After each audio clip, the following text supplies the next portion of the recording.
warahmatullahi wabarakatuh. Selamat datang kepada mahasiswa program studi D3 Transportasi Universitas Negeri Jakarta pada mata kuliah Pengantar Manajemen.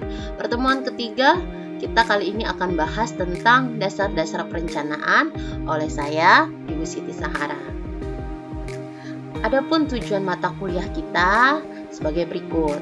Diharapkan kalian mahasiswa mampu memahami pengertian perencanaan, fungsi perencanaan, manfaat perencanaan, karakteristik perencanaan yang baik, serta proses perencanaan. Untuk referensi, ada beberapa referensi yang bisa kalian gunakan pada mata kuliah ini. Bisa kalian simak. Selain ini juga, kalian bisa mencari melalui jurnal maupun artikel ilmiah yang berkaitan dengan mata kuliah kita, Pengantar Manajemen. Kita masuk ke materi yang pertama, yaitu definisi perencanaan. Perencanaan merupakan langkah awal dari proses manajemen dan hampir setiap orang maupun organisasi memiliki sebuah perencanaan, baik itu secara pribadi maupun tujuan organisasi. Perencanaan yang kurang baik akan membuat tujuan yang ingin kita capai menjadi gagal. Karenanya dikatakan proses perencanaan yang baik dapat menentukan keberhasilan suatu organisasi ataupun perusahaan. Ada beberapa ataupun banyak pendapat ahli tentang apa itu perencanaan. Yang pertama kita rangkum pendapat menurut George R. Terry. Menurut beliau, perencanaan adalah pemilihan dan menghubungkan fakta-fakta dan membuat serta menggunakan asumsi yang berkaitan dengan masa depan dengan menggambarkan dan mewujudkan dan merumuskan kegiatan-kegiatan tertentu yang diyakini dan diperlukan untuk mencapai suatu tujuan tertentu.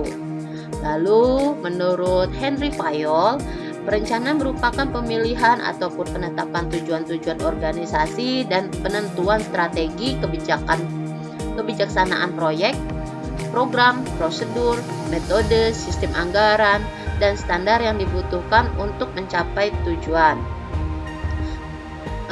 Sedangkan menurut Louis E. Allen, perencanaan adalah menentukan serangkaian tindakan untuk mencapai hasil yang diinginkan.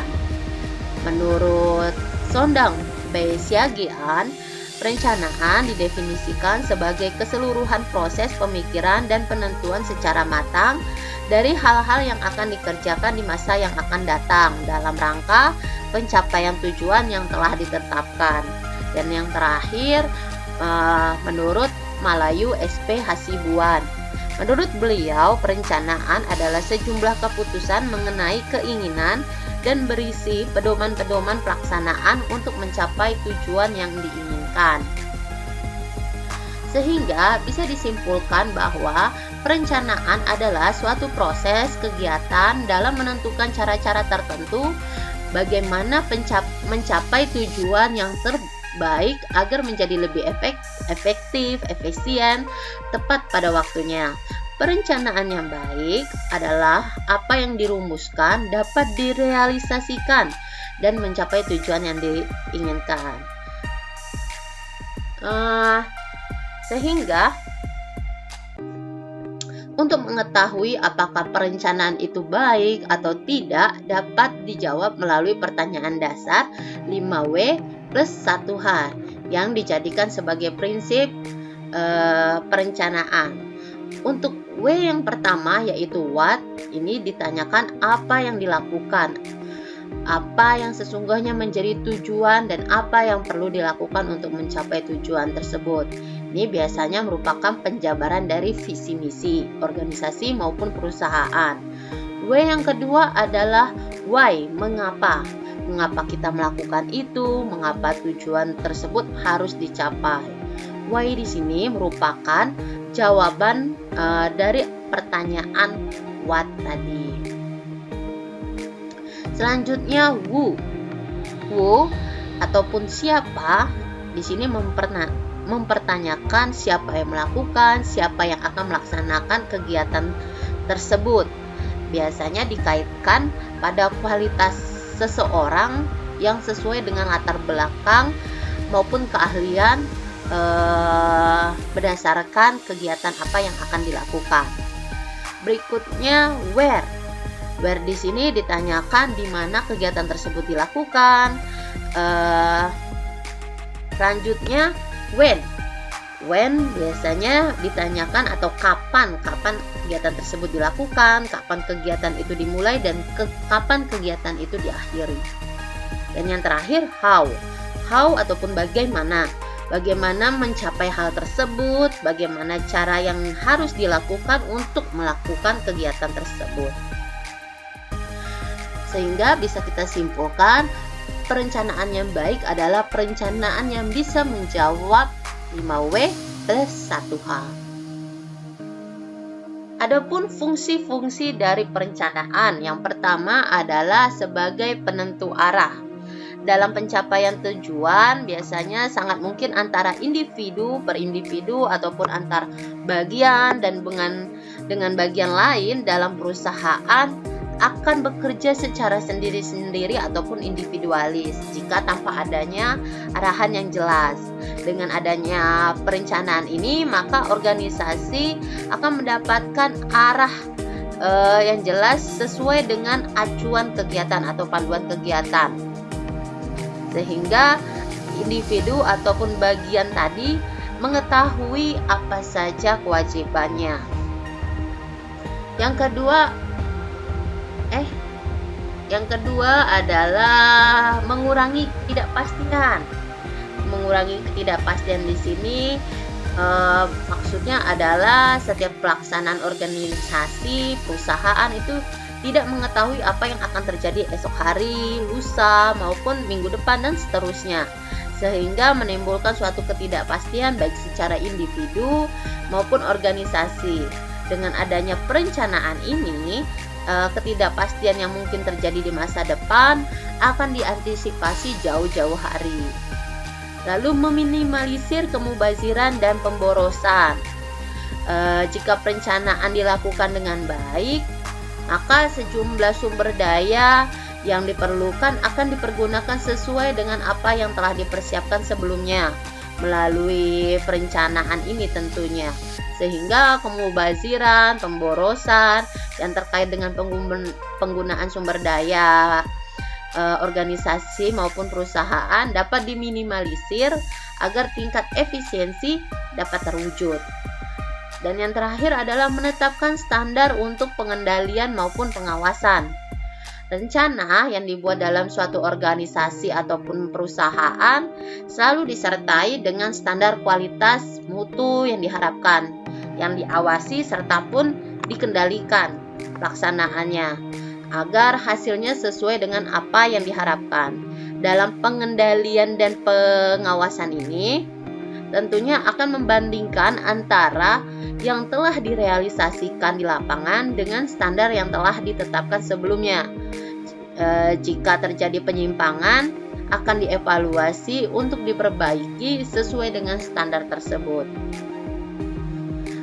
Tadi kita sudah membahas tentang fungsi. Sekarang, apa saja manfaat dari sebuah proses perencanaan? Yang pertama adalah sebagai acuan kerja, di mana dari perencanaan ini diharapkan cara pelaksanaan dapat fokus pada hasil, menekankan pada prioritas, berorientasi pada keunggulan untuk mengoptimalkan kekuatan, serta mengakomodasi perubahan dan mengantisipasi adanya masalah ataupun peluang. Yang kedua, sebagai panduan kegiatan untuk memperbaiki kondisi sehingga antar bagian maupun divisi saling mendukung dengan adanya perencanaan ini. Yang ketiga, sebagai perbaikan kontrol. Semakin optimalnya penerapan sasaran, biasanya proses kontrol akan semakin mudah dilakukan. Dan yang terakhir, manajemen waktu. Dengan adanya perencanaan, maka pengelolaan waktu dapat dilakukan secara optimal dengan memberikan skala prioritas pada kepentingan yang bersifat strategis dan harus didahulukan. Karakteristik perencanaan itu perlu dirumuskan dengan baik sehingga dapat memenuhi aspek-aspek kegiatan dalam mencapai tujuan organisasi maupun perusahaan. Ada beberapa karakteristik yang dipenuhi, biasanya disingkat dengan SMART, ya: specific, measurable, attainable, relevant, time based. Kita bahas yang spesifik. Yang pertama, biasanya spesifik ini maksudnya adalah tidak mengandung multi tafsir agar tidak menimbulkan kerancuan pada kegiatan. Misalnya dalam tahun ini kita akan merencanakan untuk meningkatkan produksi ataupun penjualan, lalu tahun depan kita akan meningkatkan keuntungan. Nah, kita biasanya mempunyai tujuan yang jelas. Jadi jika kita menentukan memiliki tujuan untuk meningkatkan produksi, berarti kita fokus itu. Kalau kita ingin meningkatkan penjualan, kita fokus itu, karena seperti yang sudah dibahas dengan sebelumnya di konsep dasar manajemen, bahwa manajemen itu memerlukan waktu untuk mencapai tujuannya. Lalu measurable atau dapat terukur, misalnya peningkatan penjualan 25% ataupun peningkatan produksi dari hasil yang telah ditetapkan sebelumnya. Lalu attainable, maksudnya menantang, jadi tidak terlalu rendah dari hasil yang dicapai tahun lalu, namun juga tidak terlalu tinggi. Harus dapat melahirkan komitmen terhadap seluruh anggota untuk bekerja dalam upaya mewujudkan tujuannya. Lalu relevan, masuk akal ataupun logis, jadi tidak terlalu mudah, tidak juga terlalu sulit, agar pelaksana yang mengerjakan kegiatan di organisasi juga tidak mengalami tekanan ataupun stres. Artinya apa yang dirumuskan itu adalah hal yang wajar, masuk akal untuk dicapai dalam kondisi tertentu yang dihadapi oleh organisasi maupun perusahaan. Dan yang terakhir, time based atau waktu. Adanya batasan waktu yang jelas sehingga menetapkan berapa lama jangka waktu yang harus dibutuhkan untuk mencapai tujuan tersebut. Nah, perencanaan biasanya dapat dilakukan dengan dua pendekatan. Yang pertama adalah pendekatan top down. Pada pendekatan ini, perencanaan yang dibuat dari level manajer tingkat atas atau top manager dimulai dengan penetapan sasaran umum perusahaan, dilakukan mulai dari general sampai detailnya. Rencana yang tersusun lebih komprehensif dan terintegrasi antar bagian-bagian serta tidak bersifat parsial. Dan yang kedua adalah pendekatan bottom up. Di sini perencanaan yang dibuat dari level tingkat bawah atau lower level manajemen, di mana keunggulannya adalah adanya kesesuaian dengan situasi yang berkembang serta mendorong adanya komitmen dari segenap jajaran di berbagai level. Proses manajemen itu disusun ataupun tersusun seluruh aktivitasnya